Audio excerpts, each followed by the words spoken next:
Welcome back to Face the Nation, and what a great day to sit by the fire and talk some politics. Bob Woodward's here and is joined now by Neera Tanden of the Center for American Progress, David Sanger of the New York Times, Jennifer Rubin of the Washington Post. Glad to have her, your first visit here with us, and the editor-in-chief of Politico, John Harris. Neera, let me just ask you, you saw Senator Tanden.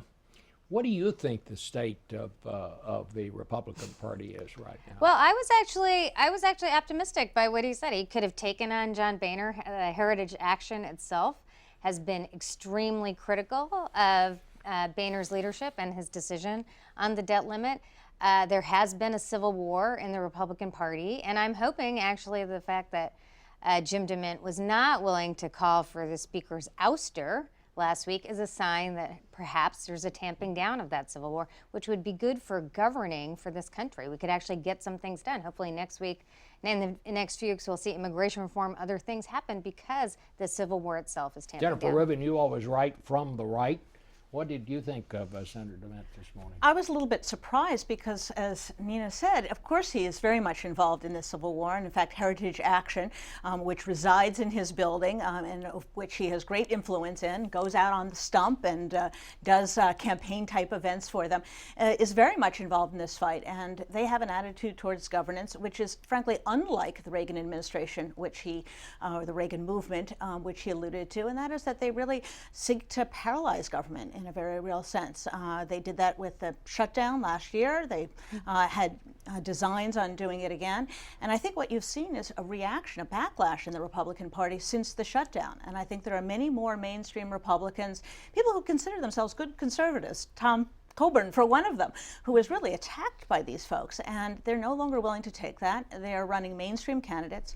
They want to advance an agenda with actual ideas and actual creative solutions to governing, and I think that's in direct result of the I'm seeing Neera nodding yes. I mean, I didn't think we were going to see that this morning. Well, look, maybe governance will actually happen. Maybe the government will be able to do some things here and there. I think Bob's right. The debt limit decision has been an important one in building on the budget agreement. I'm hopeful that this government actually needs to solve some problems. It would be great if that happened. Just to give a little blast of ice water here. Yeah, I was just going to say, John Harris. These definitely represent a kind of a return to conventional politics in one way. But on process questions, the debt limit is fundamentally a process issue. We never used to have big debt limit arguments in the past. The heat of the matter is ideological, and I don't really see either the two parties or the two factions within the Republican Party resolving the fundamental ideological issues that have led to so much paralysis. So let's not overinterpret basically a process calculation. I think there's some people here in Washington that think maybe Congress has already done everything it's going to do, that not much is going to happen from here on in, because we have already seen Boehner say, no, the immigration's not going to happen. And what's your take here, Bob? I don't think it's just a process question, John. I mean, it's a vote to say we will pay our bills, and it's about $1 trillion of spending, and you can't just say that that's process. I think you're quite right. You talk to people about this, and they say everything's dead. It's an election year. I think it's possible because of this moment. Particularly the president could say, let's work something out. Now, remember what the president's agenda is, which is he's been talking a lot about inequality. I think he feels that very deeply, about the unemployment problem. And he can actually work some deals with the Republicans in Congress to help those two things in a measurable way. And as we say, I think the ball is in his court. David, you went to Harvard, so you understand phrases like income inequality and things like that. I would kind of like to hear people talk about jobs and things like that. But I think that's a better way to go at it myself. Well, there's been an interesting, and I missed this course at school, but there's been interesting differences in language between income inequality, which is what President Obama is talking about, and income mobility, which is what you're hearing more and more from conservatives, the question of whether or not you can move up in the ladder. And they do require somewhat different kinds of policies, and I think the interesting question is whether that's a debate that takes off this year. I doubt it's going to, and I have to say I'm sort of more in John's cold water camp here, because the debt limit, as Bob was discussing in the first half, is really about money you've already spent. Mm-hmm. And so, to some degree, to get into that argument wasn't going to be terribly productive for them. The budget going forward, and you'll see a new budget now in early March, that's about future spending, and I suspect that that's going to be where we see the resumption to the norm here, which may be a lack of Let me action. just go, I want to get back just to politics here for a minute. And we talked about John Boehner and all that, but what about Mitch McConnell, Jennifer, and what about Ted Cruz? And I assume that Ted Cruz is trying to figure out how to run for president, but he's not making very many friends among his colleagues. Well, I think both things are true. He is trying to position himself for president, and he has made a lot of unhappy Republicans amongst his colleagues in the Senate.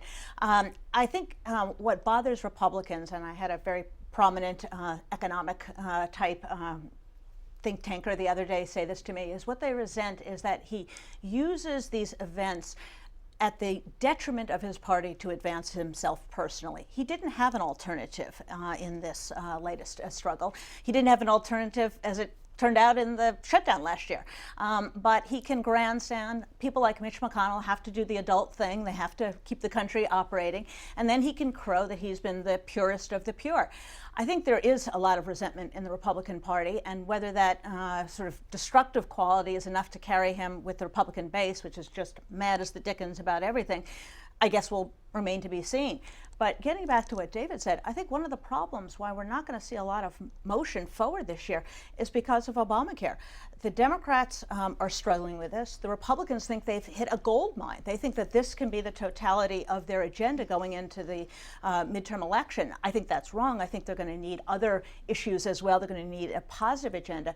But that, to a large degree, actually put the kibosh on immigration reform. People in favor of immigration said, we don't need to do this now. We want to talk about Obamacare. So I think it's true that Republicans are kind of putting everything in the bank on the ACA, on Obamacare, the Affordable Care Act. And I think the thing that they should be worried about is that that narrative is changing. There were absolutely big problems with the website several months ago, but now you're seeing the law succeed in ways that people didn't expect. There's 3.3 million people covered through the Affordable Care Act just in the exchanges, over 6 million covered, 7 million covered through the Affordable Care Act overall. So I think that this is something I actually agree with Jennifer. I think we actually have to ensure that I think Republicans are going to face some real anxieties if the Affordable Care Act starts moving to be not such an important issue. They're going to need something else to talk about.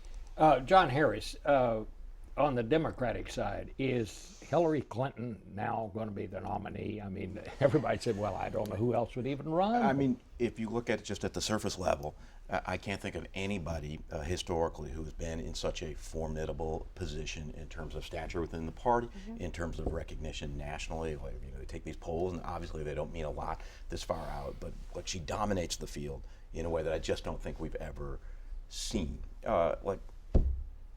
That's the surface reality. Beneath that, like, life is complicated. Like, we don't actually know her intentions.